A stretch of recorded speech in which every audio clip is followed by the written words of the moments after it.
humans, hippies, earthlings, whoever you are, wherever you are, whatever you're doing, and if you're lucky enough indeed to be doing it too.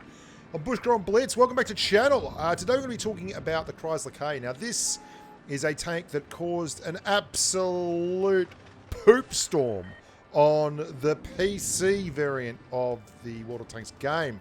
Sir Foch famously went into a frothing, screaming rage, told Wargaming to get stuffed, was kicked from the contributor program. Wargaming America did something naughty, trying to get him to pull the video. Oh, it was amazing. It was like watching Coronation Street, Neighbours, whatever the worst soap opera you can think of. That's what it was like watching. The Blitz Chrysler K is not the Chrysler K that came to PC. And not just because there's differences in the statistics of the tank. There are, but that's not why it's different.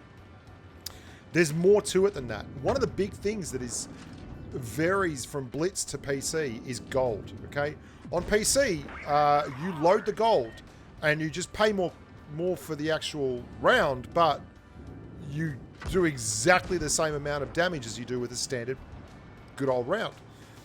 The Chrysler K can't do that, and that's a big part of why I don't think this tank is going to cause nearly as much trouble as it did on PC.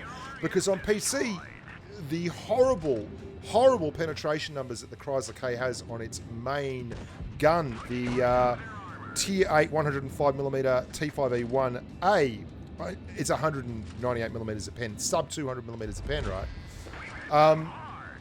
They can't be offset by switching to the 245mm APCR round, because when you do that, you go from doing an average of 310 alpha to 260 alpha. So the tank becomes immediately far less threatening and is absolutely something that doesn't have to be taken as seriously.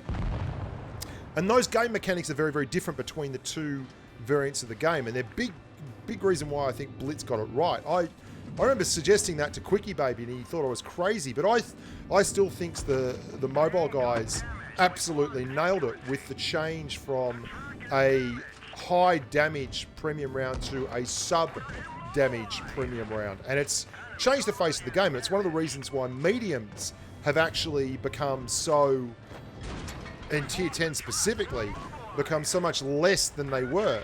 In the old days, you just switch to Premo, fire 330mm worth of heat pen, and Bob was your mother's brother. No longer. It doesn't work like that. But what about the Chrysler K, you ask? Bushka, I'm here for the Chrysler K, not a history lesson on Blitz. Well, it's got good things going for it. The armor profile side scraping, and when slightly angled, is amazing. The pen is just dog awful. And when you run into Tier 9 games against tanks like the E75, wow, you are going to be in a massive bit of strife. The tank doesn't seem to have the voracious armor profile that we were led to believe it was going to have off the PC variant either. It does have an excellent armor profile when put in the right position, i.e. side scraping or slightly hull down or slightly elevated. The lower glacis kind of reminds me of a Lerva's lower glacis, where it can work, but you've got to really be smart with it.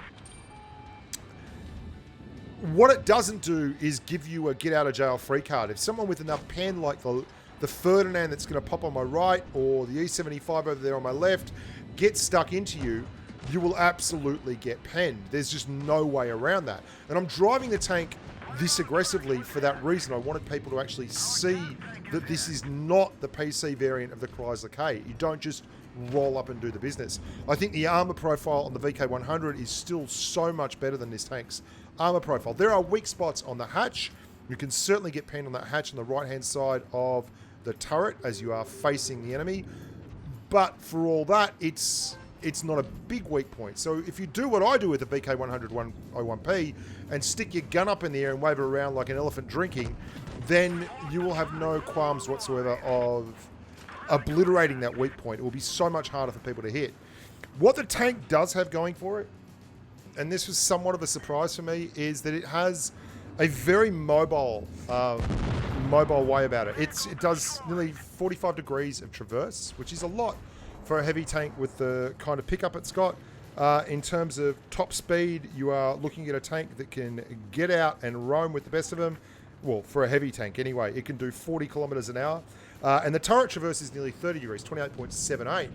That means that you're looking at a tank that's able to get shots off very, very quickly and pull back into position. And when you've got an upper glacis like this, that's very, very important. It's the ability to actually get that upper glacis, shift it around and move it the way you want it. Even though that shot doesn't go in, you can see how easy and how nimble the tank is for a tank that is a legitimate big-ass heavy. It's got a 100mm side armor profile. Now, 100mm of side armor means you're not going to get overmatched, or 110 actually. The turret has 254 at the front. Plenty of armor. Absolutely miles and miles of armor. And it's capable, very, very capable of going hull down, especially if you get it up on an ever so slight angle.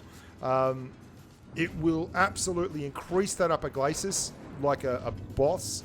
And you can see in all these videos where I'm farming damage, I'm in positions that are good for the Chrysler K. I am not in positions where I'm in an open field angling pretending I'm an E75 or I'm a VK100-01P. I am absolutely using hull down positions that I can easily access within the game and still hold a heavy line. And that's important because, I mean, one of the big problems I have with people who carry on about tanks being OP or not good, or you know, why is it working for you and not for me, is we do as a rule try to overextend. Like if we have a tank that can do something reasonably well, we just try and take it an extra 25%. You know, let's just keep pushing it until it can't work anymore. And for the Chrysler K, I think that would be very, very easy to do because against Tier 7 and Tier 8 tanks, the armor profile is staunch, to say the least. You start rolling this tank out against Tier 9 heavies and TDs and mediums, and you're going to find that if you are over-angling or being too aggressive, your Chrysler K is going to be a crying K. Oh, Bushka, I see what you did there. It will really suck nuts. It won't be fun. I think Wargaming is very, very aware of how big a poop footprint they made of the original Chrysler K introduction. Luckily for us, we don't have some of the issues that PC has. As I mentioned, we don't have the gold issue because Wargaming kicked a massive field goal by nerfing the gold ammo on Blitz. And it's one of the reasons why I think it's really a much better game to play now than it used to be. Previously, armor was pretty much unimportant in Blitz. It wasn't nearly as important as penetration. And now it really has come around to the point where heavy tanks are an absolute must-have on your team. I mean, a good heavy tank driver, holding a line, bouncing shots, intimidating tanks is a wonderful thing to have on your side. Let's talk a little bit about that pen that the Chrysler K has. 198mm is not enough for you to just wantonly throw your weight around. You're going to need to be thoughtful and you're going to need to hit your target. And that's not so bad because you do have a gun that will do 0.367 in terms of dispersion and 3.7 seconds of aim time when you're running the vertical stabilizer and the other bells and whistles. But it is not a gun that is special at all. It feels just like driving a T29 with a little bit, it feels a little more accurate, to be fair. If I could say one armor profile it feels like a VK4502B that's a little more mobile and a little more low slung. You can see I've got my gun up in the air there. I'm quite simply covering that hatch off. So if there is anyone I can't see up the end of the map and they try and fire at my hatch, they're not going to have much fun with it. You can see the gun does just Jim dandy in this situation. And again, look at the position I'm putting the tank in. I mean, it's not hard when you've played for long enough. I muck around a lot in streams and I screw around and do all that kind of stuff. But you see that overextended drive wheel, get exactly what you deserve. But when it comes down to it, if you're intelligent with the way you play a tank, see how I'm using this little bit of sloped ground in front of me? Every time I go up that little bit of sloped ground, it changes the armor angle and it changes the effective armor and it makes it so tough for this poor bugger in the Tiger P to find a weak point that he can reliably punch. The fact that I can't aim doesn't help, but at the same time, you know, I'm having a good old time going backwards and forwards and highlighting the armor profile of the tank. And because of its speed and its general nimble nature for a tank this big, it is very, very nice to drive on the front line. You're able to adjust those angles very readily. I think it's going to be a cracker tank. I don't think it's nearly as overpowered. Like, I think the VK100-01P is super overpowered. Like, I'm so happily ensconced in a VK100-01P whenever I've got to drive a tier 8 heavy, because I feel like I'm able to hide the weak points very effectively and use a monstrously large armor profile and big-ass derpy gun successfully. But a lot of people don't like the VK100-01P. They don't think it's that great at all. I can't help that. We're different. We're human beings. One of the best things about us is that we all do things a little bit differently. Me, I love it, and I love the Chrysler K. It is a great, fun tank to drive. It's very different to anything else you're going to see at Tier 8. The IS-2SH being the most notable, you know, rear-mounted turret at Tier 8 for a heavy tank. And that's a big, derpy Russian-style tank.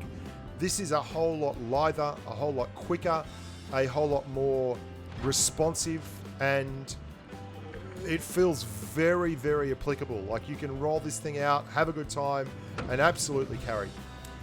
Thanks very much for watching. Great to be back in 2019. Look forward to doing a whole lot more in terms of live streams. I've got a NA live stream coming up either today or tomorrow, depending on when this video drops.